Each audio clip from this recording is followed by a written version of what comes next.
Senior citizens medical service. అనారోగ్యం పాలైన పేద బడుగు వర్గాలకు ఇంటి వద్దే ఉచిత వైద్యం, అందులోనూ ఉన్నత స్థాయి వైద్యుల చికిత్స అందితే ఇదంతా నిజమేనా? జరుగుతుందా అనుకుంటున్నారా?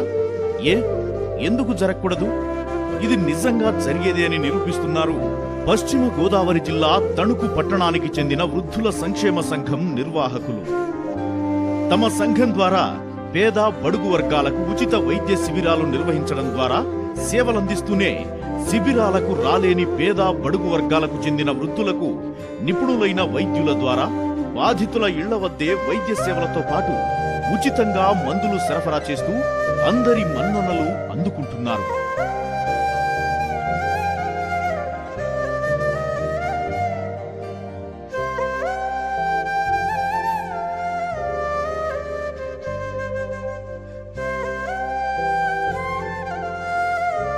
పశ్చిమ గోదావరి జిల్లా తణుకు పట్టణంలో 2 దశాబ్దాల కిందట ఆవిర్భవించిన వృద్ధుల సంక్షేమ సంఘం తనదైన ప్రత్యేకతను సంతరించుకుంటోంది.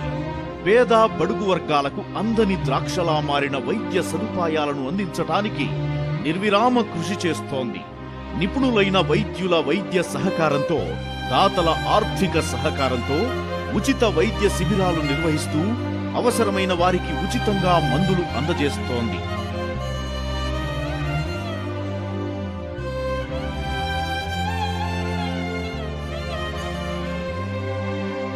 దీనితో పాటు శిబిరాలకు రాలేని వృద్ధులకు వారి ఇళ్ల వద్దే వైద్య శిబిరాలు అందించే కార్యక్రమాన్ని చేపట్టింది.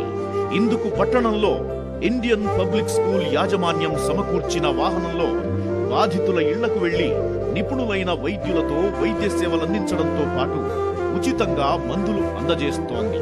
అనారోగ్యాల పాలైన వారికి స్వాంతన చేకూరుస్తోంది. వృద్ధుల సంఘం చేస్తున్న స్వచ్ఛంద సేవలను పలువురు వైద్యులు స్వాగతిస్తున్నారు. తమ వంతు సాయంగా సంఘం నిర్వహించే శిబిరాలలో వైద్య సేవలతో పాటు శిబిరాలకు రాని ఇళ్లకు వెళ్లి వైద్య సేవలందిస్తున్నారు. తమకు అందుబాటులో ఉన్న మందులను పంపిణీ చేస్తున్నారు. దీర్ఘకాలంగా అనారోగ్యంతో బాధపడుతూ ఇంటికే పరిమితమైన బంధువుల్ని పరామర్శించడానికి వెళ్ళేవాళ్ళు.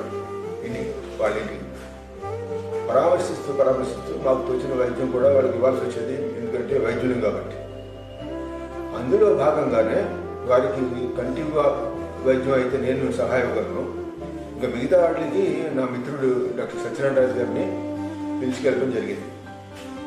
వారిని మా బంధువులైనా, తెలిసిన వాళ్ళైనా, అభిమానులైనా మా హాస్పిటల్లో మాకే కంటికి వైద్యం చేయించుకుని ఇంట్లో మంచానికి పరిమితమైన వారైనా వారు గౌరవంతో, అభిమానంతో సలహాల కోసం పిలిచేవారు. దాంతో మేము ఇలా వెళ్ళటం మొదలైంది. నేను సత్యనారాయణ గారు వెళ్ళి వాళ్ళకి అవసరమైన వైద్యం ఇచ్చి కొన్ని రోజుల తర్వాత మళ్ళీ కూడా ఫాలోఅప్ చేస్తుండేవాళ్ళు. వీలైనప్పుడు, అవసరమైనప్పుడు వారు కూడా మాకు ఫోన్ చేస్తుండేవారు. ఈ సమస్యలు ఇలా ఉన్నాయని చూసే అప్పుడు నాకు అనిపించింది, ఇలాగ మనం తెలిసిన వాళ్ళ దగ్గరికి, ఇద్దరికో ముగ్గురు దగ్గరికి వెళ్తున్నాము, ఇంకా ఎంతమంది ఇలాంటి వాళ్ళు ఉన్నారో, ఎవరు మన గురించి వాళ్ళకి తెలియదు, వాళ్ళ గురించి మాకు తెలియదు. వాళ్ళని కూడా అసలు మనం వైద్యపరంగా వైద్యం చేయగలిగితే ఏమైనా దేవుడు కనికరిస్తాడు, అనుగ్రహిస్తాడు. ఆ దేవుడి మార్గంలో మనం చేసే సేవ బాగుంటుంది అన్న ఉద్దేశంతో అప్పుడు సీనియర్ సిటిజన్స్ వెల్ఫేర్ అసోసియేషన్ని నా తోటి కలుపుకోవాలి అన్న ఆలోచన వచ్చి డాక్టర్ బ్రహ్మానందం గారు పీడియాట్రిషియన్ ఉండేవాడు నా మిత్రుడు. ఆయన్ని మేమంతా కలిసి సంప్రదించుకుని అప్పుడు దీన్ని సీనియర్ సిటిజన్స్ వెల్ఫేర్ అసోసియేషన్తో డాక్టర్స్ తోటి కలిపి ఈ విధంగా చేస్తే వారు సహాయ సహకారాలు మాకు ఉంటాయి అన్న ఉద్దేశంతో మొదలుపెట్టాం. అప్పటి నుంచి ఇలాగ ఫోన్ నెంబర్ ఇచ్చుకుంటూ వెళ్ళేవాడు. అవసరమైన వాళ్ళు ఫోన్ చేసి, కేసీరావుకి ఫోన్ చేసి చెప్పేవాడు. ప్రతి ఆదివారం తప్పనిసరిగా వాళ్ళ ఇంటికి వెళ్ళి చూసుకుంటూ వచ్చేవాడు.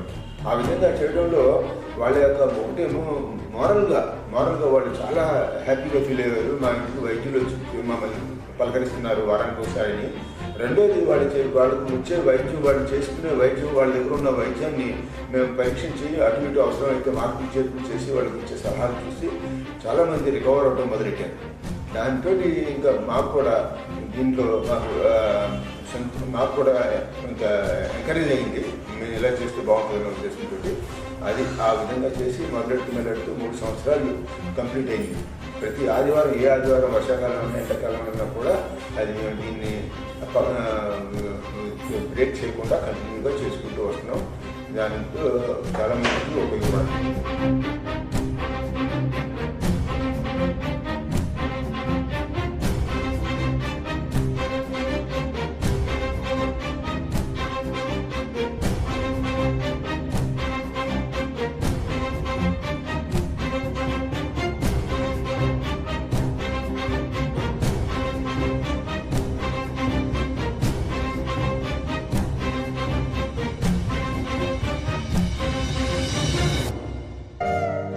పేద బడుగు వర్గాలలో ఎక్కువ మంది అనారోగ్యాల పాలైన వారు ఆసుపత్రుల చుట్టూ తిరగలేని పరిస్థితులు తమకు ప్రేరణ కలిగించాయని సంఘ సభ్యులు అంటున్నారు. Tanuku senior citizen welfare association Tanuku శాఖ ద్వారా ఎంతోమందికి వైద్య సదుపాయాలు చేయాలనే సంకల్పంతో ప్రతి 3వ వారం మెడికల్ క్యాంపు, అలాగే మెగా మెడికల్ క్యాంపులు కూడా మా సంఘ కార్యాలయంలో జరుగుతుంది.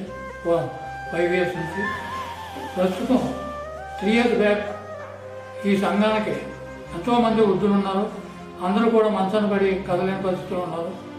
వారికి వైద్య సేవలు చేస్తే బాగుంటుందని చెప్పి హుసేన్ గారు సలహా ఇవ్వటం, దానిపై హుసేన్ గారు, నేను, సత్యనారాయణ గారు మరియు వెంకటరాజు గారు, అలాగే చనిపోయిన బ్రహ్మానందం గారు అన్నీ ఆలోచించి ఇంటింటికి వైద్యం అనే కార్యక్రమాన్ని స్టార్ట్ చేసాం. 3 years ఇప్పుడు మన ఫిబ్రవరికి 3 years కంప్లీట్ అయ్యి 4th year రన్ అవుతుంది. తణుకు సీనియర్ సిటిజన్ అసోసియేషన్ వారు డాక్టర్ హుస్సేన్ గారు, మా సహచరుడు డాక్టర్ సత్యనారాయణ గారు, కేశవరావు గారు అంతా కలిపి ఒక మంచి కాన్సెప్ట్ ఇంట్రడ్యూస్ చేశారు. ఇంటింటికి వైద్యం అని. అది వయోభారంతో మేము గోదరంగా ఇంట్లో సింగిల్ 1 పేషెంట్స్కి ఇంటికి వెళ్ళి మేము పర్సనల్గా పలకరించి వారికి మందులు ఇవ్వడం, సలహాలు ఇవ్వడం చేస్తున్నారు. ఎందుకంటే అన్ని వసతులు ఉన్నా కూడా ఈ రోజుల్లో పిల్లలు, బంధువులు వేరే ఉద్యోగాలు దూరంగా ఉంటారు. వారికి అన్ని వసతులు ఇస్తారు, కానీ హాస్పిటల్ తీసుకెళ్ళడం, ఇంటికి తీసుకురావడం, వారికి మందులు ఇవ్వడం అని చూడటానికి కష్టమైపోయింది అనమాట. అందుకని అలాంటి వారు వెళ్ళి చూస్తే వారేమో ఎంతో సంతోషిస్తున్నారు. మమ్మల్ని కూడా డాక్టర్ చెప్పి చాలా కాలం క్రితం చూసి మళ్ళీ చూసిన వాళ్ళు చాలా మా డాక్టర్ చూశారనే అనుభవం వాళ్ళకి తృప్తిని ఇస్తుంది. మాకు కూడా ఒక మంచి అనుభవాన్ని ఇస్తుంది అనమాట. ఎందుకంటే పాతకాల పేషెంట్ చూసినట్టు. ఈ కారణంగానే తాము శిబిరాల ద్వారా వైద్య సేవలతో పాటు శిబిరాలకు రాలేని వారికి ఇళ్ల వద్దే వైద్య సేవలందిస్తున్నామని వివరిస్తున్నారు. తాము చేస్తున్న సేవా కార్యక్రమాలకు ఇండియన్ మెడికల్ అసోసియేషన్లోని వైద్యులు, దాతలు తమ వంతు సహకారం అందించాలని సంఘ అధ్యక్షులు కె శేశ్వరరావు కోరుతున్నారు.